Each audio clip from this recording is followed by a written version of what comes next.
దేవుడు సువార్తకుని పని చేయమని చెప్పాడు. దేవుడు ఏ పని చేయమంటాడు చెప్పాడు? సువార్త పని. సువార్త పని అంటే ఏంటంటే, సువార్తకుడు చేసే పని ఏంటంటే, దేవుడి యొక్క వాక్యము ఎక్కడ ప్రకటించవలసి వచ్చినా అది ప్రపంచంలో ఏ మూలైనా ఎక్కడికైనా వెళ్ళడానికి సిద్ధపడాలి. దేవుడికి స్తోత్రం. హల్లెలూయా.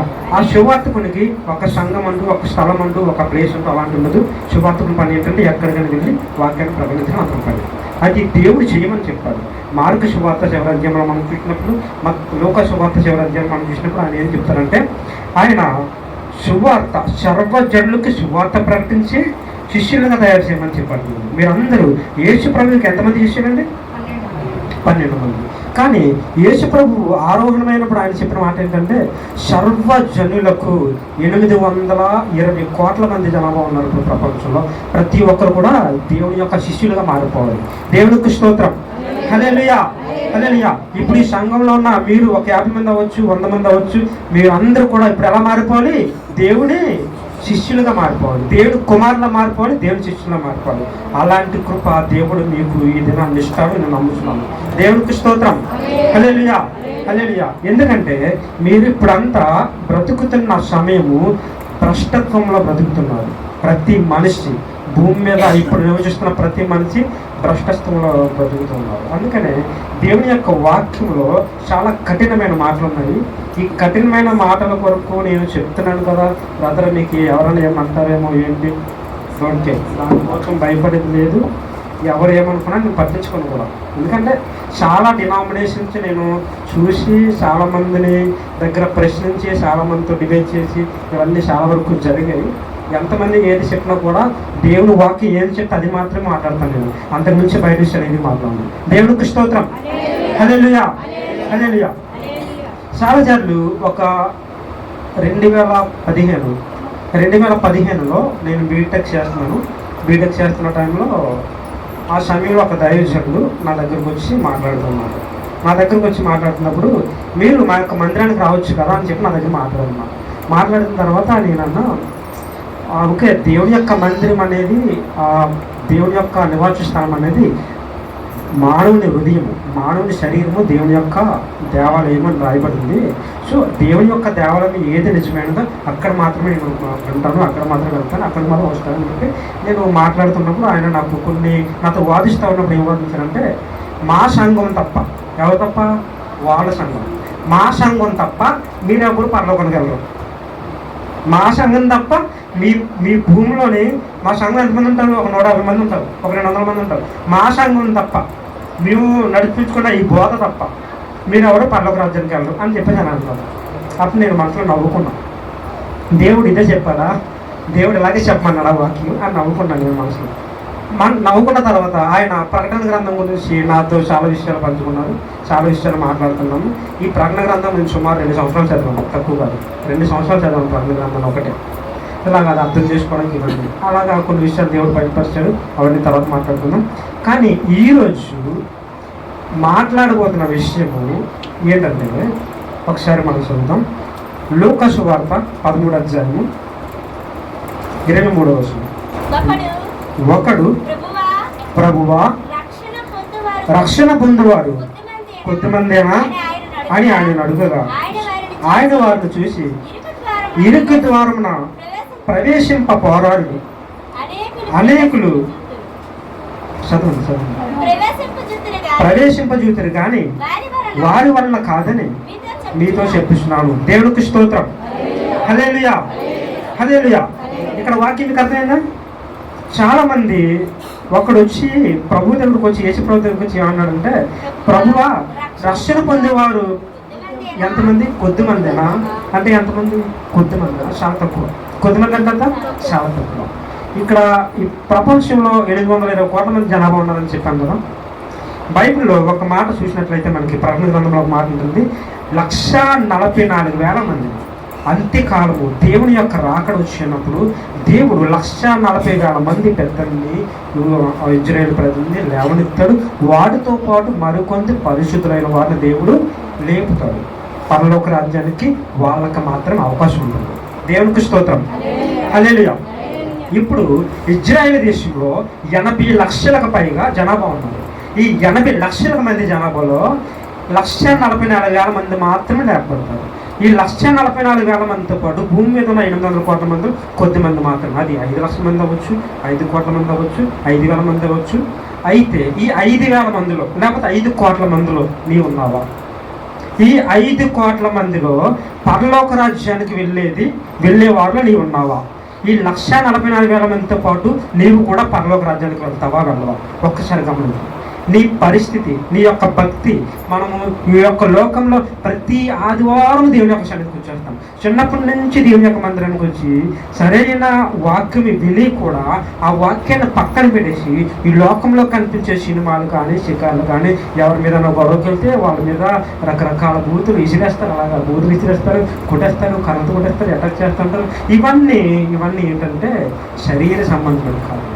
ఈ శరీర సంబంధమైన కార్యాలు చేసేవారు ఎవరు కూడా దేవుని యొక్క రాజ్యానికి ప్రవేశించరు. దేవునికి స్తోత్రం, హల్లెలూయా. చాలా విషయాలు గమనిస్తూ ఉన్నాం.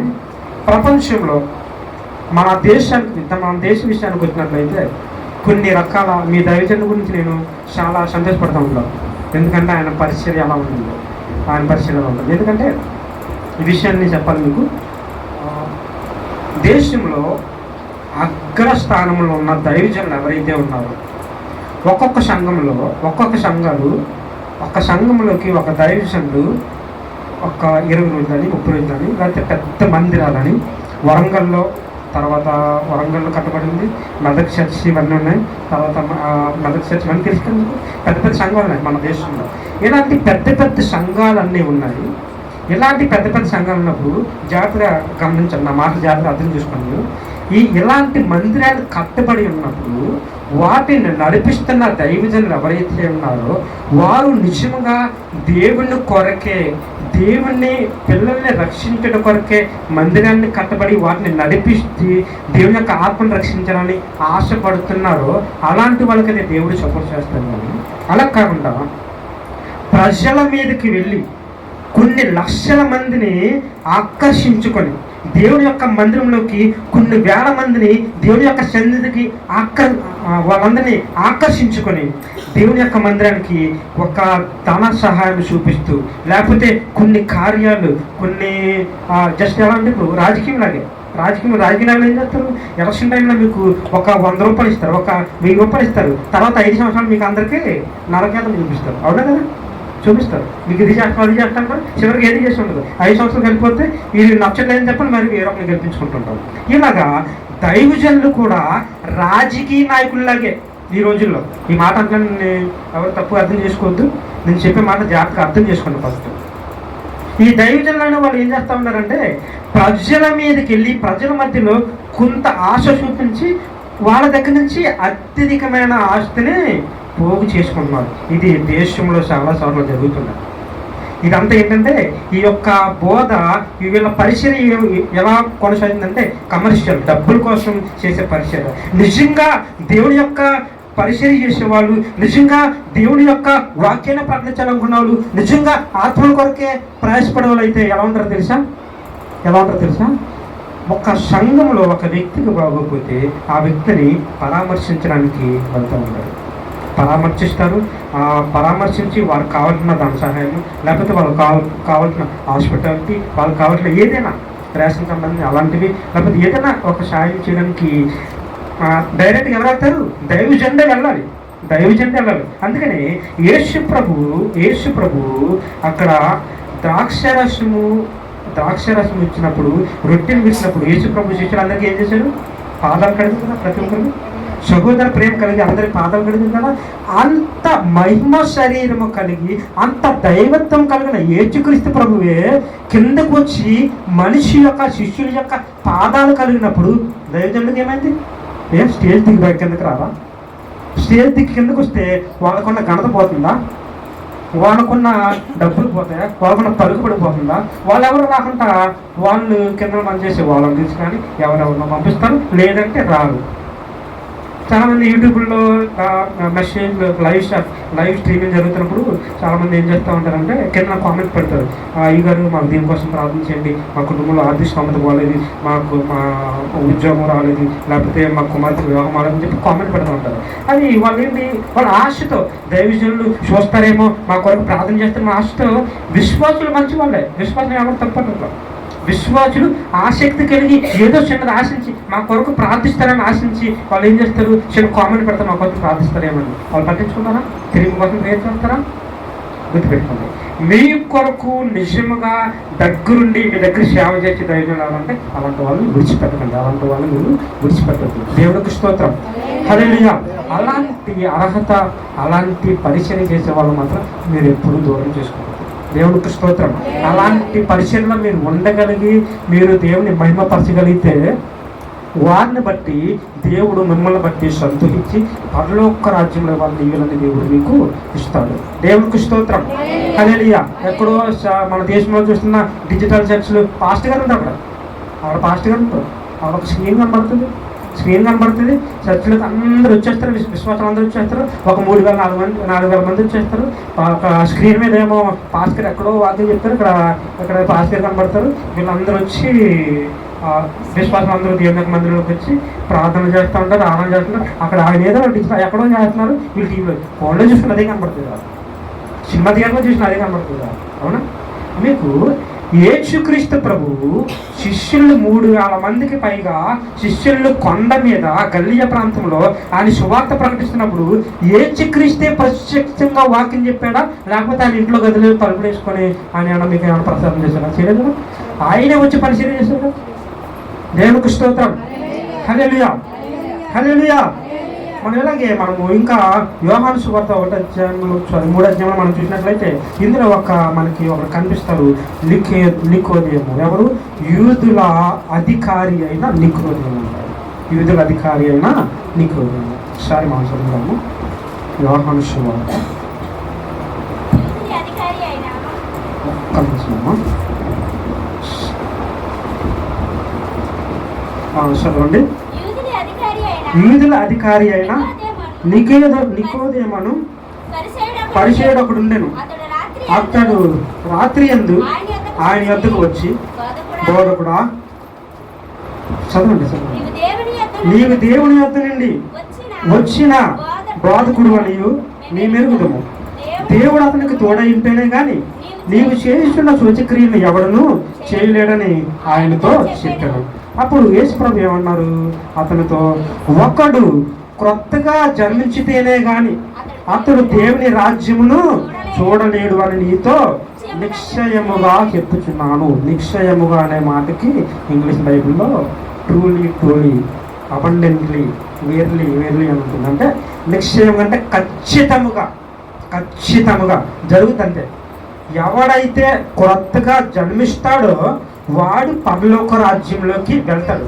ఎలాగా వెళ్తాడు అనేది చిన్న రాజకీయ నాయకులు చెప్పినట్టు మీకు ఏంటో ఇది 6 సంథింగ్ ఏదో చెప్పారు. ఏంటది మన చంద్రబాబు ఏదో రిలీజ్ చేశారు కదా.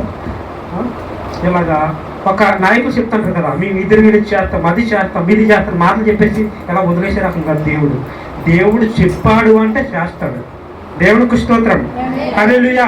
అబ్రహాముకు దేవుడు వాగ్దానం చేశాడు, నీ యొక్క సంతానం నేను అభివృద్ధి చేస్తాను, ఇష్కురేణువుల వల్లే నీ యొక్క సంతానాన్ని అభివృద్ధి చేస్తానని దేవుడు చెప్పాడు. ఆ రీతిగా దేవుడు విస్తరింపజేశాడా? చేయలేదా? చేశాడు కదా. ఇప్పుడు మనమంతా ఎవరు? అబ్రహాం సంతానం. మనమంతా మనల్ని దేవుడు వాగ్దానం చేసిన దేవుడు మాట తప్పాడా? లేదు కదా. ఇక్కడ కూడా దేవుడు ఏం చెప్పాడు, ఒక్కడు క్రొత్తగా జన్మించితేనే కానీ వాడు పరలోక రాజ్యానికి ప్రవేశించడు అని దేవుడు సెలవించాడు. అయితే కొత్తగా జన్మించాలి అంటే మనిషి ఏం చేయాలి? మళ్ళీ తల్లి గర్భం నుంచి మళ్ళీ కొత్తగా రావాలా? అదే అడుగుతారు మీకు. మళ్ళీ కొత్తగా జన్మించాలంటే మళ్ళీ గర్భం నుంచి మళ్ళీ ఎలా పుట్టగలను ప్రభువా? నేను పెద్దోళ్ళు అయిపోయాను, నాకు 30 సంవత్సరాలు వచ్చి, 40 సంవత్సరాలు వచ్చి, 60 సంవత్సరాలు వచ్చి, 70 సంవత్సరాలు, మళ్ళీ నేను చిన్నపిల్లని ఎలా అవుతాను? మళ్ళీ నా తల్లి గర్భంలోకి మళ్ళీ ఎలా జన్మిస్తాను అని క్వశ్చన్ అడిగాను. అడిగితే ప్రభు అన్నాడు క్రొత్తగా జన్మించడం అంటే గర్భంలోకి వెళ్ళి అలా కాదు. క్రొత్తగా జన్మించడం అంటే నీకున్న పాత స్వభావము ఏటో తెలుసా? పాత స్వభావము నువ్వు ఈ లోకంలో కనిపించే పెద్ద పెద్ద డిజిటల్ చర్చ్లు, లేకపోతే పెద్ద పెద్ద దైవజనులు, ఆ దేవుని యొక్క మాటను కాకుండా ధనం కోసం పోర్లు పడే దైవజనులు, అలాంటి వాళ్ళ వెనకాల తిరుగుతున్నావు చూసావు నువ్వు అలాంటి వాళ్ళ దగ్గర అంటున్నావు కదా, అవన్నీ పక్కన వాళ్ళ దగ్గరికి వెళ్ళదు. అలాంటి వాళ్ళు జోలికి వెళ్ళొద్దు. ఎందుకో తెలుసా? వాళ్ళ దగ్గరికి రారు. నువ్వు తెలుసా? అక్కడ కొన్ని లక్షల మంది ఒక పాస్టర్ గారి దగ్గరికి వెళ్తారు, దైవజనుడి దగ్గరికి. ఇప్పుడు మీరు ఆయన నెంబర్ మీకు ఏదైనా దొరికింది, నేను పలానా ప్రసన్న కుమార్ అండి, మీరు పాస్టర్ గారు ప్రైమర్ అంటే నేను పలానా ప్రసన్న కుమార్ అండి, నాకు వాటి ప్రేమ అంటే నేను ఎవరో తెలుస్తారా? మీరు ఎవరో తెలుస్తారా? మీరు ఫోన్ చేస్తారు, మీ దైవజనుడు ఫోన్ చేయండి, ఎంత ఏదన్నా అంటే మీ దగ్గరికి వచ్చేస్తారు, మీకు కావాలని చూస్తారు. అవునా కదా? అవునా? ఆ మాటలు ఏమైనా తప్పుగా అర్థం చేసుకోకండి. నేను ఎందుకు చెప్తున్నాను జాగ్రత్తగా అర్థం చేసుకున్నాను. ఫస్ట్ మీరు అడుగు పెడుతున్న విధానం, ఫస్ట్ మీకు విశ్వాసులు అనేవాళ్ళు సరైన మార్గాన్ని ఎంచుకోవట్లేదు. ఫస్ట్ సరైన మార్గాన్ని ఎంచుకోకుండా మీరు ఇంటికి వెళ్ళిన తర్వాత 1 తిమోతి పత్రిక 3 అధ్యాయం మొత్తం చదవండి. దైవజనుడు అంటే ఎలా ఉండాలో మీకు తెలుస్తుంది. అలా దైవజనుడు ఎవరంటే వాళ్ళ దగ్గరికి వెళ్ళండి. ఇంకా కాదనమాట 1 తిమోతి పత్రిక 3 అధ్యాయం మీరు చదవండి. ఇంటికి చదివిన తర్వాత మీకు దైవజనుడు అంటే ఎలా ఉంటే మీకు క్లారిటీ వస్తుంది. అది మీరు చదివినట్లయితే.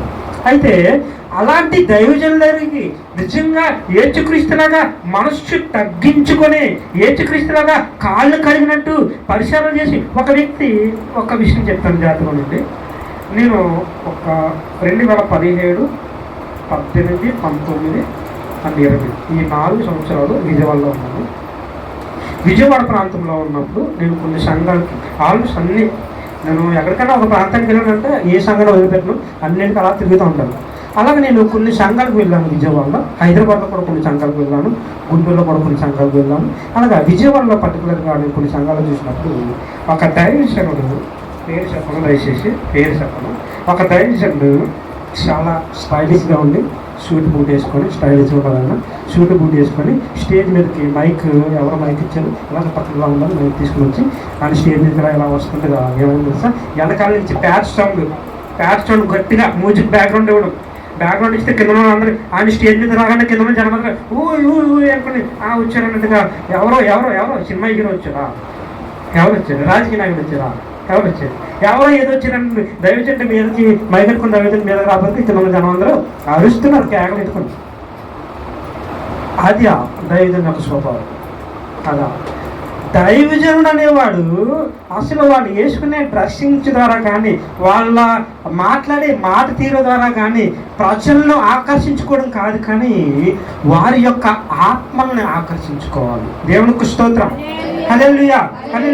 అదే దైవజనుడు ఆ రోజు సుమారుగా నేను ఆ యొక్క సంఘానికి అన్ని గమనించడానికి ఒక 2-3 నెలలు వెళ్ళాను. అన్ని గమనిస్తూ ఉన్నాను ఏం జరుగుతుంది ఏంటని చెప్పేసి. అక్కడ ఏంటంటే అక్కడ స్వస్థత కార్యాల కోసం చెప్పి ప్రజలు దగ్గరకు వచ్చినప్పుడు ప్రజలకు ఏం తెలుసు, విశ్వాసులకు ఏం తెలుసు? దేవుని యొక్క మందిరానికి మీరు అందరూ ఎందుకు వస్తారు? మీ కుటుంబంలో ఉన్న బాధలను బట్టి, లేకపోతే మీ శరీరంలో ఉన్న వ్యాధులను బట్టి అవన్నీ తొలగిపోవాలని మీరు దేవుని దగ్గరకు వస్తారు. ఒక మీరు దైవజనుడికి వచ్చినప్పుడు ఏమైనా వస్తారు? దైవజనుడు నా కొరకు ప్రార్థిస్తే నాకున్న బాధ ఇవన్నీ పోతాయని ఆశతో వస్తారు. కానీ కొందరు అందరిని అనట్లేదు, కొందరు పేరు పెంచుకొని ఉన్న ఆల్రెడీ నేను లాస్ట్ వీక్ కరిష్మతో కొన్ని విషయాలు మాట్లాడాను. కరిష్మతో ఒక 2 వీక్స్ కొన్ని విషయాలు మాట్లాడాను ఎలాంటి విషయాల గురించి. అయితే ఇలాగ ఏంటంటే ఆ దైవజనులు అనేవారు ఈ కమర్షియల్గా నిజంగా దేవుని కొరకు ప్రయాసపడడం కాదు, కానీ వాళ్ళంతా దేని కోసం చేస్తున్నారంటే సంపాదించడానికి. ఈ సంపాదించి వారసత్వ రాజకీయంలాగా వారసత్వపు పాస్టర్లు వస్తున్నారు లేదా? చాలామంది ఉన్నారు మన దేశంలో వారసత్వ పాస్టర్లు వస్తున్నారు. ఒక దమ్ముంటే పాస్టర్ అనే వరకే దమ్ముంటే నిజంగా పరిచర్య చేస్తూ సంఘంలో ఉన్న నిజమైన విశ్వాసం ఎవరంటే ఆ విశ్వాసకి సంఘాన్ని ఇచ్చేయమని చెప్పండి. ఇస్తారా? ఎవరు ఎందుకు ఇస్తారు? విశ్వాసకి ఇచ్చేయమని చెప్పండి. ఆ ఒక విశ్వాసి బలంగా కనిపించే విశ్వాసి, నిజంగా దైవత్వంలో ఉన్న విశ్వాసం ఎవరంటే ఆ వ్యక్తికి ఇప్పటి నుంచి నా యొక్క మందిరాన్ని ఆ విశ్వాసం నడిపిస్తాడు అని చెప్పి ఆ యొక్క విశ్వాసం నడిపిస్తారా?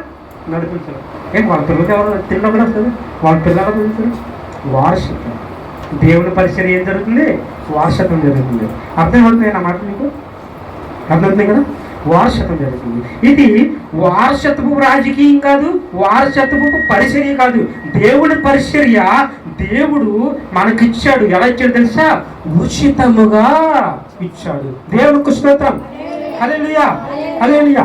దేవుడు మనకి ఉచితముగా ఫ్రీగా ఇచ్చాడు ఈ యొక్క దైవ గ్రంథాన్ని. ఆయన మనకి ఈ యొక్క దైవ గ్రంథాన్ని ఫ్రీగా ఇచ్చాడు, ఉచితంగా ఇచ్చాడు.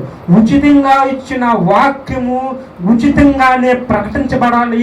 ఉచితంగా ప్రకటించబడితే నీకు ప్రతిఫలము ఈ భూమిలో ఉండే ధనము, బంగారము, కార్లు, బంగ్లాలు ఇవి కాదు. పరలోక రాజ్యములో నీ కొరకు, నా కొరకు బంగారంతో కట్టబడి సుగంధ తైలంతో అలంకరించబడిన పరలోకములో ఒక నివాస స్థలాన్ని దేవుడు మనకి ఇస్తాడు. దేవునికి స్తోత్రం. హల్లెలూయా, హల్లెలూయా. అలాంటి పరిస్థితి, అలాంటి అనుభవం మనకు రావాలి. ఫస్ట్ అలాంటి అనుభవం మనకు రావాలంటే ఈ లోకంలో ఉన్న ఏదో నేను ఒక విశ్వాసం ద్వారా ఏదో ఆశించాలి, వాళ్ళ ద్వారా నాకు 1,00,000 రూపాయలు రావాలి, 10,000 రూపాయలు కావాలి, ఎంతో కొంత రావాలని ఆశించి దేవుని పరిచయం చేస్తే అలాంటి వాళ్ళ పరిస్థితి ఏంటో తెలుసా? చూడండి, లూకా సువార్త 16 అధ్యాయం.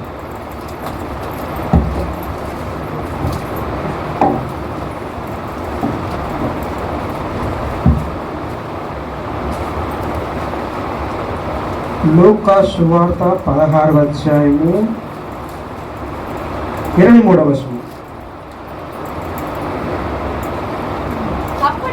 అప్పుడు అతడు పాతాళములో బాధపడుచు కన్నులెత్తి దూరము నుండి అబ్రహామును అతని రొమ్మున ఆనుకుని ఉన్న లాజరును చూసి, తండ్రి అయిన అబ్రహామా, నా యందు కనికరపడి తన వేలుకొనను నీళ్లలో ముంచి నా నాలుకను చల్లార్చుటకు లాజరును పంపుము, నేను ఈ అగ్ని జ్వాలల్లో యాతన పడుచున్నానని కేకలు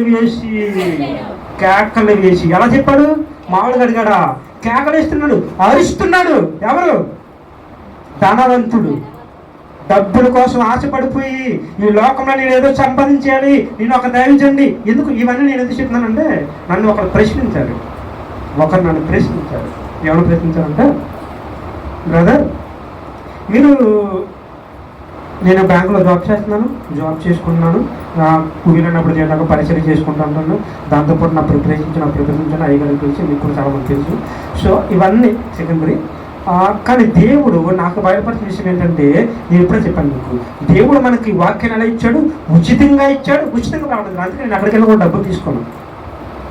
దీనిలో ఎవరన్నా డబ్బులు ఇస్తారంటే డబ్బులు తీసుకోండి, డబ్బులతో నాకు పని లేదు. నాకు కావాల్సిన దేవుడు ఇస్తారు. నేను సంపాదించిన నాకు చాలు, నాకు డబ్బులు ఏమీ అవసరం లేదు. ఎక్కడికి నేను డబ్బులు తీసుకోండి. దేవునికి స్తోత్రం. హల్లెలూయా.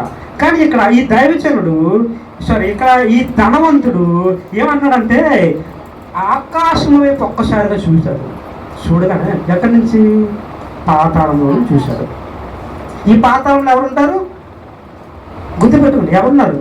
ధనవంతుడనా అంటే ఈ లోకంలో డబ్బుల కోసం పరిచర్య చేసే వాళ్ళు, దైవజనులు అవ్వచ్చు, సువార్తలు అవ్వచ్చు, విశ్వాసులు అవ్వచ్చు, ఇంకెవరైనా కావచ్చు. డబ్బే డబ్బే డబ్బే డబ్బే. ఇప్పుడు ఈ ప్రపంచాన్ని నడిపిస్తుంది డబ్బు. ఈ డబ్బు లేకపోతే మనిషికి జీవనం లేదు. కానీ మీ గురించి కూడా తర్వాత చెప్తాను, ఓకేనా? అయితే ఈ డబ్బునే డబ్బు డబ్బు డబ్బు అని యాతన పడిపోయి దానికోసం కష్టపడి యాతన పడి, ఈ 16 వచ్చి తర్వాత చదువుకుని పై వచ్చినాడు. ఇందులో నా ధనవంతుడు ఏం చేస్తున్నాడంటే, డబ్బులు బాగా సంపాదించాడు. బాగా సంపాదించి అలా ఇంట్లో దాచుకున్నాడు. డబ్బులు దాచుకున్న తర్వాత దేవుడు ఏమన్నాడు తెలుసా? అరే వెళ్ళువాడా, ఈ రాత్రికి నీ ప్రాణాన్ని ఇమ్మని నేను అడిగితే, నీవు ఒప్పుకుంటున్నావా? నీ ప్రాణం చేయడం నాకు ఎంత? 1 సెకండ్ పని, అంతేనా? ఇప్పుడు నేనైనా నిలబడుతుండగానే నా యొక్క పరిస్థితి, నాకు ఇప్పుడు నేను ఇక్కడ ఉండి నేనే పాపం చేస్తే దేవుడు నా ప్రాణాన్ని అన్ని ఇచ్చాను. నేను మనం కూర్చున్నట్టుగా ఎవరైనా ప్రాణాన్ని దేవుడు ఇచ్చాడు. అది ఆయనకు అధికారం ఉంది. ప్రాణాన్ని తీసుకునే అధికారం ఆయనకు ఉంది. ఇప్పుడు నువ్వు ఎంత సంపాదించు, కొన్ని కోట్ల పేర్లు చెప్పొద్దు, ఎందుకంటే కోటీశ్వరులు చాలా మంది ఉన్నారు మన దేశంలో, మన ప్రపంచంలో చాలా మంది కోటీశ్వరులు ఉన్నారు. ఇలాంటి వాళ్ళు ఎవ్వరూ కూడా ధనాన్ని ఆశించి డబ్బులు సంపాదించాలని ఆశపడే దైవజనులు అవ్వచ్చు, అన్ని జనులు అవ్వచ్చు, దేవుడి పేరు చెప్పుకొని బ్రతుకుతూ డబ్బు సంపాదిస్తున్న వాళ్ళు అవ్వచ్చు, వీళ్ళందరూ కూడా ఈ ధనవంతుడు పాతాళములో ఉన్న ధనవంతుడు అడుగుతున్నట్టు, ప్రభువా ప్రభువా, అక్కడ అబ్రహాముని యొక్క రొమ్మున ఆనుకొని ఉన్న ఆ లాజరు యొక్క వేలు ముంచి, చెట్ల మీద ముంచి, నీటిలో ముంచి, ఆ యొక్క నీటి వేలు యొక్క చిన్న నీటి ముందుని నా నాలుక మీదకి పడిపించవా అని అడుగుతున్నాడు. అడిగాడా? 16 అడిగాడు కదా, అడిగాడు. అయితే ప్రభు అన్నాడు, నేను నీకు అవకాశం ఇచ్చాను, నేను నీకు లోకంలో ఉన్నప్పుడు చెప్పాను, నా యొక్క విశ్వాసులు దైవజనులు చెప్పారు. అంటే అందరు దైవజనులు కాదు, నిజంగా పరిచయం చేసే దైవం గురించి మాత్రం జ్ఞాపకం తెచ్చుకోండి. నేను చాలా సూటిగా మాట్లాడుతున్నాను విషయం. ఎవరి దగ్గర సరే దైవజనులు వచ్చారు, సువార్తకులు వచ్చారు, బహిరంగలు జరుగుతున్నప్పుడు నేను నీకోసమే మాట్లాడాను, నువ్వు మారాలని, నువ్వు ఈ యొక్క లోకమున్న ఆశ్రయాన్ని చూసుకున్నావు, లోకమున్న ఆస్తి చూసుకున్నావు, పెద్ద బంగ్లా కట్టుకోవాలనుకున్నావు, కారు మీద తిరగాలనుకున్నావు, తిరగడం తప్పలేదు, ఇవన్నీ తిరగాలనుకున్నావు, తిరిగి తిరిగి తిరిగి తిరిగి డబ్బులు సంపాదించి ఉన్నప్పుడు నేను ఒకసారి ఒక మాట చెప్పాను, ఇప్పటికైనా మారు మనిషి పొందు అని ఎన్నోసార్లు చెప్పాను నీకు. నువ్వు నా మాట విన్నావా? లేదే. ఎప్పుడు విన్నాను? అయిపోయింది.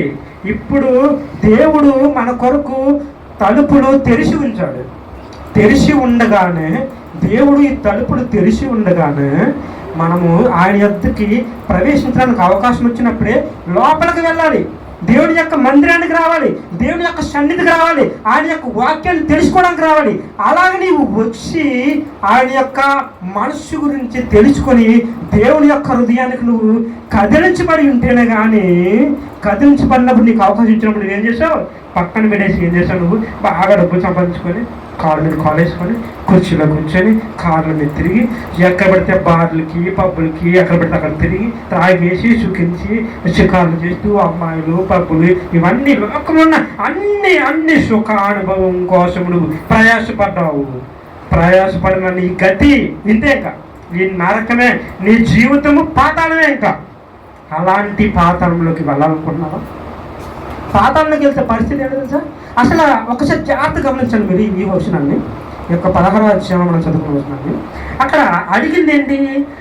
ఆ చిటికన వేలిన ఒక చిన్న నీటి బిందువు. ఎంత చిన్నది, ఎక్కువ కాదు, ఒక చిటికన వేలిన ఒక నీటి బిందువు, చిన్న నీటి బిందువు వేసి నాలుకని తడపమని చెప్పాడు. అంటే ఒక వ్యక్తి అంతలాగా అడుగుతున్నాడు అంటే, ఒకసారి మీరు అగ్గిలోకి వెళ్ళి చూడండి, అగ్గిలోకి వెళ్ళి నిలబడి చూడండి. ఈ లోకంలో చాలా జాతరలు జరుగుతుంటాయి. జాతరలు జరిగినప్పుడు కొందరు నిప్పుల మీద నడుస్తుంటారు. వాళ్ళు నిప్పుల మీద నడిచినప్పుడు వాళ్ళ ముందు ఏం చేస్తారు తెలుసా? ఫుల్గా వాళ్ళు ఫస్ట్ నిప్పుల మీద నడిచే ముందు వాళ్ళ మీద ఒక 4-5 బిందెలు నీళ్ళు వేసేస్తారు, వాటర్ వేసేస్తారు. వాటర్ వేసిన తర్వాత వాళ్ళు మొత్తం బాడీ కొద్దిగా అయిన తర్వాత వెళ్ళి నీటికి వెళ్ళి 10 నిమిషాలు పారిపోతారు. ఒకసారి నిలబడమంటే 1 సెకండ్ అంటే వాటర్ పెట్టుకోండి, 1 సెకండ్ నిలబడమంటే మీకు నాలిక కాదు, బాడీలో ఉన్న ఏది పని చేయడం కాదు, బాడీలో ఉన్న అసలు చలనం ఉండదు, అలా అయిపోతారు. అలాంటి పాతాళంలో ఉన్న ధనవంతుడు జాగ్రత్తగానండి, ధనవంతుడు, లోకాన్ని చూసుకున్న ధనవంతుడు, విశ్వాసుల ద్వారా డబ్బులు సంపాదించాలనుకున్న ధనవంతుడు, ప్రజల ద్వారా డబ్బులు సంపాదించాలనుకున్న ధనవంతుడు, అలాంటి ధనవంతుడు ఆ పాతాళంలో ఉండి ఏమడుతున్నాడు తెలుసా? జస్ట్ అంటే అతను ఎలాంటి పరిస్థితిలోకి అసలు ఒక్క డ్రాప్ అడిగాడంటే తను ఏ విధంగా అయిపోయాడో చూడండి ఒకసారి. అలాంటి నరకయాతన అక్కడ రాయబడిందా? నరకయాతన పడుసు ఏం చేశాడు? కేకల వేసి అరుస్తున్నాడు, పాతాళంలో నుండి అరుస్తున్నాడు, కేకలేసి అరుస్తున్నాడు. అలాంటి నరకంలోకి నేను వెళ్ళాలనుకుంటున్నావా? ఏంటి? డబ్బులు చూసి, నీ హుండాలు చూసి, నీ నందలు చూసి, ధనాన్ని చూసి, ఇవన్నీ చూసి నువ్వు వెళ్ళాలనుకుంటే దేవుడు ఏం చేస్తాడో తెలుసా? ఒక సమయం ఉంది. ఈ ప్రపంచాన్ని నాశనం చేయడానికి ఒక సమయం ఉంది. ప్రపంచంలో ఉన్న ప్రజల్ని దేవుడు కొంతవరకు మాత్రమే అవకాశం ఇస్తాడు. అవకాశం ఇచ్చినప్పుడు మీరందరూ ఆ యొక్క దేవుని యొక్క మందిరంలోకి రావడానికి అవకాశం ఉంది. ఈ లోపు మీరు మారు మనసు చెంది దేవుని యొక్క మందిరంలోకి రాకుండా, దేవుని యొక్క మాటలు వినుకుంటా మీరు వచ్చినట్లయితే దేవుడు ఏం చేస్తాడో తెలిస్తే ఆ సమయం వచ్చినప్పుడు డోర్స్ అన్నీ మూయబడతాయి. దేవునికి స్తోత్రం. హల్లెలూయా. యేసు ప్రభు ఎప్పుడైతే ఆ యొక్క పరలోక ద్వారాన్ని మూసేస్తాడో, ఆ యొక్క పరలోక ద్వారంలోకి మీరు ప్రవేశించే ఆ మార్గంలో మీరు నడుస్తున్నప్పుడు మీరు ఎప్పటికీ కూడా లోకానుసారంగా జీవిస్తూ ఉన్నారో, అలాంటప్పుడు మీకు ఇంకా మారుమనసు పొందలేదు. అలాంటప్పుడు ఒక సమయం ఉంది, ఒక లెక్క ఉంది దేవుడికి. ఇంతమంది రావాలి, ఇంతమంది వస్తారు. దేవుడికి ముందే తెలుసు ఇంతమంది వస్తారని. వాళ్ళు వచ్చినప్పుడు దేవుడు ఏం చేస్తారు తెలుసా? తలుపులు వేసేస్తాడు. తలుపులు వేసేసినప్పుడు తలుపులు వేసిన తర్వాత మళ్ళీ వాటిని ఎవడు కూడా తెరవలేడు. దేవుడికి స్తోత్రం. హల్లెలూయా, హల్లెలూయా.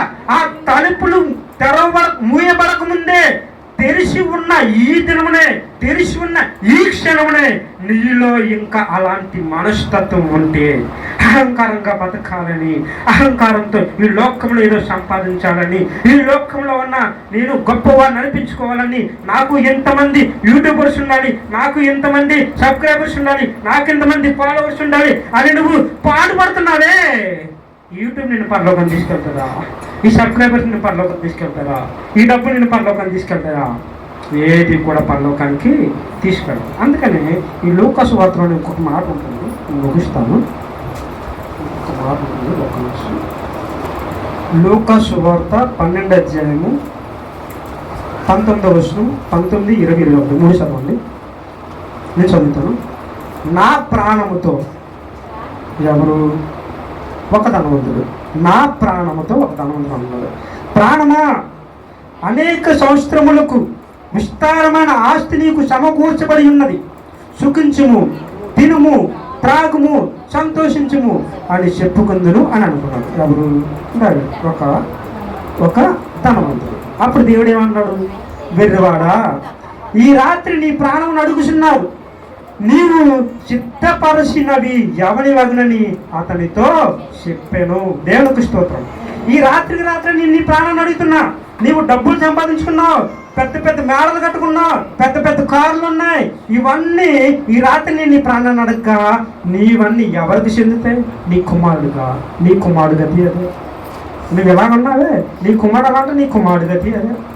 ప్రాణం పోతే ఇంకెక్కడ పోతావు? ఈ ఆస్తి నిన్ను, ఆ డబ్బులు ఏమి నిన్ను, ఆ డబ్బులు అలాగే డబ్బులు గాలిని ఎలా తీసుకెళ్ళి అక్కడ నిలబెట్టవు. నువ్వు ఎక్కడికి వెళ్ళాలి? ఈ ధనవంతులు ఆధారంగా ఈ ధనవంతులు పాతాలకు వెళ్ళి ఎలా యాతన పడుతున్నాడో నువ్వు అలా యాతన పడాల్సిందే, అలా యాతన పడాల్సిందే. కానీ దేవుడు ఒక మాట చెప్తున్నాడు, మనమంతా కూడా దేవుని యొక్క విశ్వాసులైన వారు, దేవుని సంబంధి ప్రజలైన వారు, దేవుణ్ణి నిజంగా ప్రేమించేవారు, నిజంగా దేవుని కొరకు పనిచేసే వారిని కూడా దేవుడు ఏం చెప్పాడంటే మీరు కూడా ధనవంతులు అవ్వండి అన్నాడు. అవును, నిజంగా దేవుడు చెప్పాడు. మనకు కూడా ధనవంతులు అయ్యే అవకాశం దేవుడు మనకి ఇస్తున్నాడు. మనము ధనవంతులు అవ్వాలి. దేవుని దృష్టిలో మనమంతా ధనవంతులు అవ్వాలి. ఇప్పుడు ఒకసారి మనం గమనించినట్లయితే ఒక బేద విధురాలు కానుకలు ఇస్తారు, గుర్తుందండి? ఆ కానుకలు ఇస్తున్నప్పుడు ఆవిడ 2 కాసులు ఇచ్చినప్పుడు ఒక అతను చాలా ఎక్కువ కానుకలు ఇస్తాడు, ఆవిడ 2 కాసులు ఇస్తుంది. ఇచ్చినప్పుడు ప్రభు ఏం చెప్తాడు? తనకున్నదంతా, తన దగ్గర ఏమీ లేదు, ఉన్నది ఆ 2 కోసలే. ఆ 2 కోసలు మొత్తం ఇచ్చేసింది. మీరు ఇప్పుడు మీ దగ్గర ఏమీ లేని స్థితిలో ఒక వ్యక్తి ఉన్నాడు, 1,00,000 రూపాయలు సంపాదిస్తున్నాడు. 1,00,000 రూపాయలు సంపాదిస్తున్న వ్యక్తి 10,000 రూపాయలు దేవుని యొక్క మందిరానికి ఇచ్చినప్పుడు 10,000 సంపాదిస్తున్న వ్యక్తి 10,000 తీసుకొచ్చి దేవుని మందిరానికి ఇస్తే ఎవడు గొప్పడు? 10,000 ఇచ్చినాడు కదా. 10,000 సంపాదించి 10,000 ఇచ్చినాడే కదా గొప్పడు. అలాగే యేసు ప్రభు ఎందుకంటే తనకున్నదంతా ఇచ్చేశాడు. దేవుని యొక్క నామాన్ని, దేవుని యొక్క సన్నిధిని మహిమపరచాలంటే ఇలా మహిమపరుస్తుంది. ఈ రీతిగా దేవుని కొరకే, నేను నిజంగా దేవుని కొరకే వాళ్ళని ఆశతో ఇవ్వండి, దేవుడు మిమ్మల్ని సమృద్ధిగా ఆశీర్వదిస్తాడు. అందుకనే దేవుడు మిమ్మల్ని అందరినీ కూడా, మనల్ని అందరినీ కూడా ధనవంతులు అవ్వమని చెప్పాడు. దేవుని కొరకు తెలుసా? 21వ వచనం చదువుకుందాం. చదవండమ్మా. 21. దేవుని ఎడల ధనవంతుడు కాక తన కొరకే సమకూర్చుకొని వాడు అలాగనే ఉండును. దేవునికి స్తోత్రం. చాలమ్మా, చాలు. ఇక్కడ మీకు చదవండి, ఈ 5 వచనాలు మీకు చదివి తర్వాత 20 వచనం చదివితే మీకు అర్థమవుతుంది. మనము దేని కొరకు ధనవంతులు అవ్వాలి? దేవుని కొరకు ధనవంతులు అవ్వాలి. దేవుని కొరకు ధనవంతులయ్యి ప్రజలకి పరిచర్య చేయాలి. ఉచితంగా మనము ఇవ్వబడిన ఈ పరిచర్యని దేవునికి ప్రజలకు మనము ఉచితంగా ఇవ్వాలి. అంతేగాని వాళ్ళ దగ్గర ఏదో ఆశించి దేవుని యొక్క పరిచర్య చేయకండి, దేవుని యొక్క మార్గాన్ని చెరిపివేయకండి. అందుకనే మనం చదువుకున్న లేఖన భాగంలో దేవుడు 24వ వచనం, 13వ అధ్యాయం 24వ వచనం చదవండి, ముగించుతాను ఈ వచనంతో. ఆయన వారిని చూసి ఇరుక ద్వారం ప్రవేశింపకోరారుడి, అనేకులు ప్రవేశించుదురు గాని వారి వలన కాదని నీతో చెప్పుచున్నాను. ఇంటి యజమానుడు లేచి తలుపు వేసిన తరువాత మీరు వెలుపల నిలిచి తలుపు తట్టి అయ్యో మాకు తలుపు తీయము అని చెప్పిన ఆరంభించినప్పుడు ఆయన మీరెక్కడి వారో మిమ్మల్ని ఎరుగనని ఉత్తరము మీతో చెప్పుడు. అందుకు మీరు నీ సముఖమందు మేము తిని త్రాగుచుంటేనే నీవు మా వీధులలో బోధించితివే అని చెప్పసాగుదురు. అప్పుడు ఆయన మీరెక్కడి వారో మిమ్మల్ని ఎరుగనని మీతో చెప్పుచున్నాను. అక్రమము చేయువారందరూ, ఎవరు?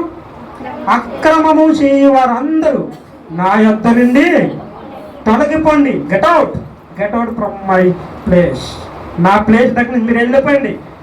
అక్రమం చేసేవారు, ఈ అక్రమం చేసేవారి గురించి మనము ఒక సందర్భం జ్ఞాపకం వస్తుంది. ఆ సందర్భం ఏంటంటే దేవాలయంలో, యెరూషలేం మందిరంలో అక్కడ యేసు ప్రభు వాక్యాన్ని ప్రకటిస్తూ ఉన్నప్పుడు, ఇప్పుడు ఈ రోజులో జరుగుతున్న విషయం కూడా మీకు అర్థమవుతుంది.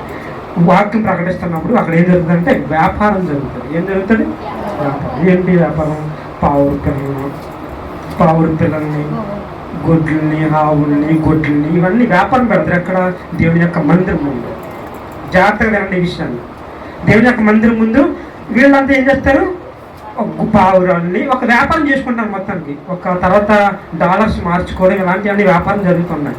ఇలాంటి వ్యాపారం జరుగుతున్నప్పుడు దేశప్రభు ఏమన్నా తెలుసా? వాటన్నిటిని, ఆ రోకలన్నింటినీ, ఆ టేబుల్ దాన్ని పడగొడేసి అక్రమం చేయవర్లారా మీరు నా యొద్ద నుండి ఇబ్బంది, దేవుని యొక్క మందిరాన్ని మీరు దొంగలుగా చేస్తున్నారా?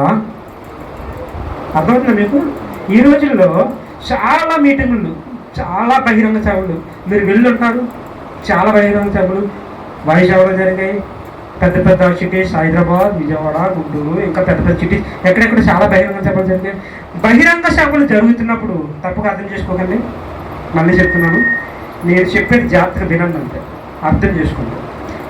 బహిరంగ సభలు జరుగుతున్నప్పుడు ఆ సభలు బయట వ్యాపారాలు కనబడతాయా? కనిపించవా?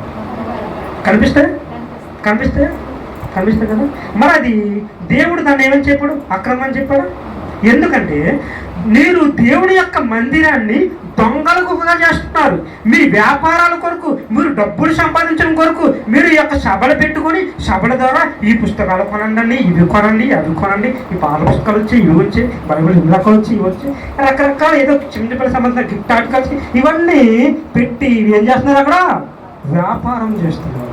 ఎలాంటి వ్యాపారం చేస్తున్నావే? నీవెవరో నాకు తెలియదు, దేవుడికి స్తోత్రం. హల్లెలూయా. నా మాట మీకు అర్థమే అనుకుంటున్నాను. అర్థమవుతుందా? దయచేసి అలాంటివి మీకు కనబడితే అలాంటి వాటి జోలికి వెళ్ళకండి. దేవుడికి స్తోత్రం. ఎందుకు తెలుసా? వాళ్ళు ఎవరు మీ కొరకు ప్రార్థన చేయరు. నేను నమ్ముతాను, ఒక మాట నేను క్లియర్గా నమ్ముతాను. దేవుడు నాతో మాట్లాడినట్టుగానే మీతో మాట్లాడతాడు. మోషేతో మాట్లాడినట్టుగానే మనందరితో మాట్లాడతాడు. అబ్రహాంతో మాట్లాడినట్టుగానే మనందరితో మాట్లాడతాడు. కానీ మనము ఆయనకిచ్చే సమయము కానీ, ఆయనకిచ్చే ఘనత కానీ, మన యొక్క క్రియల ద్వారా దేవుణ్ణి మనము దూరం చేసేస్తున్నాం. మనము ముఖాముఖిగా దేవుడితో మాట్లాడగలిగే ఆ అవకాశం మనకుంది. దేవుడు మనకు అవకాశం ఇచ్చాడు. ఎప్పుడు తెలుసా? ఒకడు క్రొత్తగా జన్మించితేనే కానీ వాడు పరలోక రాజ్యానికి వెళ్ళడు. అలాంటి వాళ్ళతో దేవుడు, క్రొత్తగా జన్మించిన వాళ్ళతో దేవుడు ముఖాముఖిగా, ప్రత్యక్షంగా దేవుడు అంత చాలాసార్లు మాట్లాడాడు.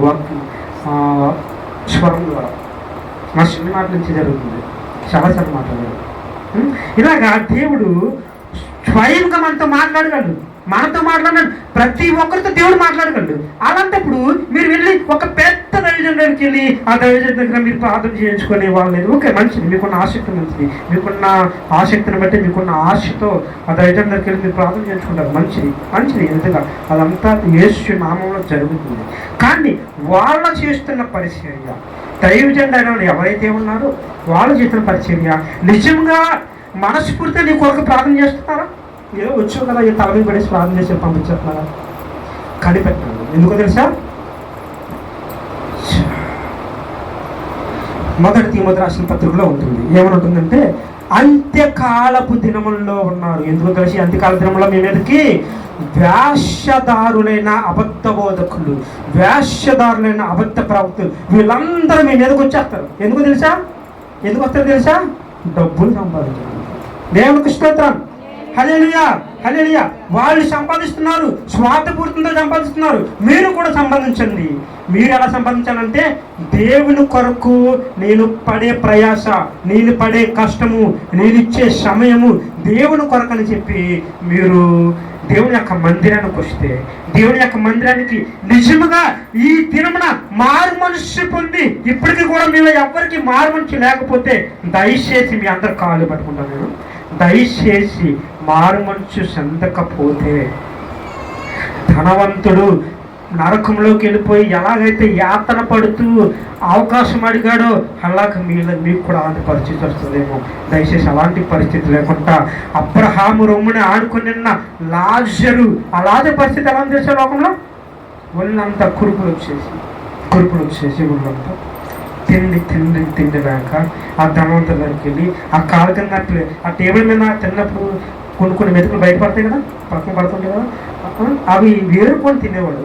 అప్పుడు కుక్కలు వచ్చి ఆ కురుపుని నాకింది. అంత దీనత్వమైన పరిస్థితి ఉన్న ఆ లాజరుకి గొప్ప స్థానాన్ని ఇచ్చాడు దేవుడు. అలాంటి స్థానంలో నువ్వు నేను ఉండాలి. దేవునికి స్తోత్రం. హల్లెలూయా. నా మాట మీకు అర్థమే అనుకుంటున్నాను. దయచేసి ఎవరు కూడా నిజమైన బోధ, నిజమైన పరిచర్య ఎవరు చేస్తున్నారో, ఈ లోకంలో నిజమైన పరిచర్య ఎక్కడ జరుగుతుందో అది తెలుసుకొని అలాంటి వాడి కొరకు మీరు ఎంత కష్టమైనా పడండి. మీకు ఉన్నా లేకపోయినా అలాంటి వాడి కొరకు ఎంత కష్టమైన పడండి. దేవుడు మీకు బంగారు వీధుల్లో, ఆ పరలోక రాజ్యంలో, సువర్ణమైన ప్రదేశంలో మిమ్మల్ని అందరినీ తిరగడానికి, నివసింపజేయడానికి దేవుడు మనకి గొప్ప అవకాశాన్ని ఇస్తాడు.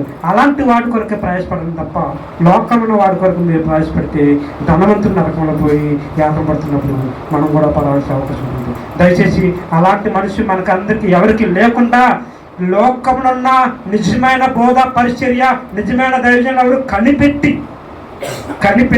అలాంటి వాళ్ళ జోలికి రండి. ఎందుకంటే మీ కొరకు ఎంతో రాత్రి పగళ్ళు కష్టపడి మీ దైవజనులు ప్రతి ఉదయం కూడా ఉదయం 4 గంటలు లేచి 2 ఆరాధనలో పాల్గొంటూ 2 ఆరాధనలో ప్రతి ఉదయం ప్రార్థన చేస్తారు. నా దేశాన్ని గురించి ప్రతి ఉదయం కూడా మీ సంఘము కొరకు, మీ కొరకు ఆయన ప్రార్థన చేస్తుంటాడు.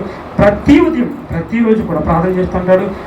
చాలాసార్లు సంఘంలోకి వచ్చి ఒంటరిగా ఏకాంత ప్రార్థన చేస్తుంటాడు. ఇలాంటి దైవజనులు చాలా రేర్ ప్రపంచంలో నాకు తెలిసి. దయచేసి నిజంగా దేవుడు అలాంటి వాళ్ళని చూస్తాడు. ఎంత కమర్షియల్ కూడా అందరినీ దేవుడు ఒక సమయం వచ్చినప్పుడు ఏం చేస్తాడు తెలిసే, దేవుడు ఇలా ఎత్తి ఎక్కడి నుంచి ఎలా వదిలేస్తాడు. వదిలేసిన తర్వాత అలాంటి తిరిగి లేవడం కలంటాడు. అర్థంగా దేవుడు ఒక్కసారి ఆ వ్యక్తి ఈ నేను ఎంత చెప్పుతున్నా కూడా, ఇన్ని వాక్యాల ద్వారా, ఇన్ని మాటల ద్వారా చెప్తున్నా కూడా ఆ దైవజనుడు అనేవారే, లేకపోతే పరిచారకులే, అక్కడ పనిచేస్తున్న విశ్వాసులే, లేకపోతే ఆ సంఘానికి వస్తున్న విశ్వాసులకి ఇంత అవకాశం ఇస్తున్నా ఇంకా మారట్లేదు అని దేవుడు ఇంత అవకాశం ఇచ్చినప్పుడు కూడా వారికి ఇంకా మారుమని చెందకపోతే వాళ్ళందరూ దేవుడు ఏం చేస్తాడంటే వదిలేస్తాడు. ఒకసారిగా ఎక్కడికి పాతరం వదిలేస్తాడు. దయచేసి అలాంటి గుంపులో మీరు ఉండకుండా ఏది నిజమైనది, ఏది అబద్ధం తెలుసుకొని అలాంటి వాటి మాత్రమే మీరు ప్రయాసపడాలని ఆశతో దేవుడు ఈ రీతిగా మీ అందరితో తెలియజేస్తున్నాడు. ఈ కొద్ది మాటలు దేవుడు దీవించి ఆశీర్వదించిన కాక. ఆమేన్. తల వచ్చింది ప్రార్థన చేసుకున్నాను.